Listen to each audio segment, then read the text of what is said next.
Welcome to Copper News 24. I'm Ojukwu Helen, and here are some trending stories from around the globe. From top story, a former CIA officer, Alexandra Yuk-Chen Ma, has been sentenced to 10 years in prison for spying for the Chinese government. As part of his plea deal, Ma must cooperate with U.S. authorities for the rest of his life, which includes undergoing polygraph tests and participating in debriefings with government agencies. Moving on, Alberto Fujimori, the former president of Peru, convicted of human rights abuses and corruption, has died at the age of 86. Fujimori governed Peru from 1990 to 2000 before being ousted amid widespread corruption allegations. His presidency is remembered for both his hardline stance against left-wing guerrilla insurgents and serious human rights violations.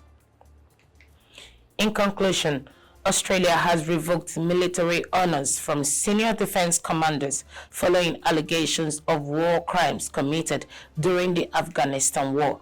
The decision follows recommendation from the 2020 Berating report, which uncovered credible evidence that elite Australian soldiers unlawfully killed 39 people during the war.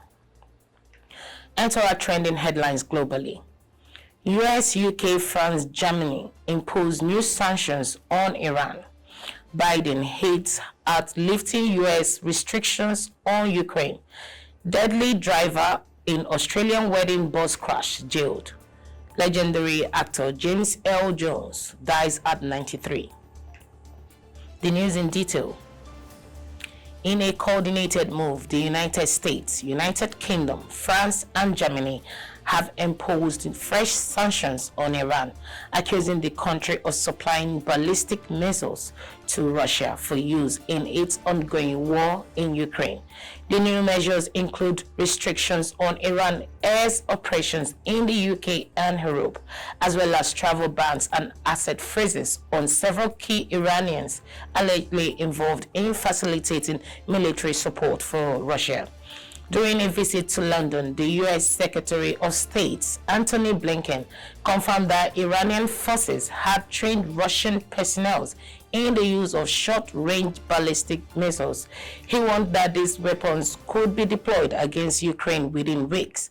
Iran, however, has repeatedly denied any involvement in supplying self-guided missiles to Russia. And now, President Joe Biden has hinted that Washington may soon lift restrictions on Ukraine's use of U.S.-supplied long-range missiles against Russia, potentially fulfilling one of the Kyiv's most repeated requests for support in its defense against Moscow's ongoing invasion.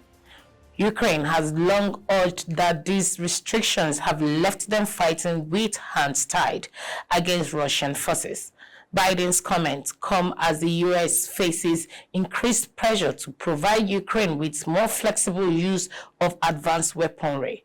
When asked by reporters on Tuesday whether the U.S. would allow Ukraine to strike deep inside Russian territory with long-range weapons, Biden said his administration was working that out now.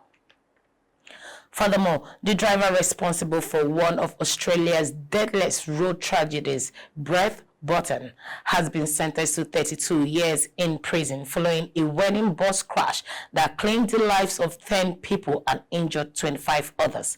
The crash, which took place on 11th June 2023, occurred in the Hunter Valley wine region in New South Wales.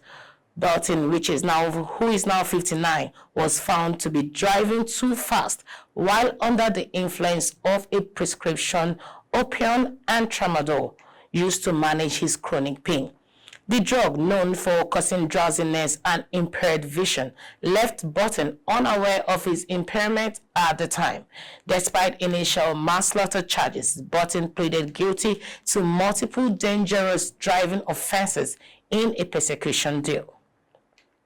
And to entertainment news, James Earl Jones, the revered American actor, best known as the voice of Darth Vader in Star Wars, has died at the age of 93. Surrounded by family, Jones passed away early Monday morning, according to his agent, Barry McPherson. With a career spanning several decades, Jones starred in numerous films, including Field of Dreams, Coming to America, Conan the Barbarian, and The Lion King, where he voiced Mufasa.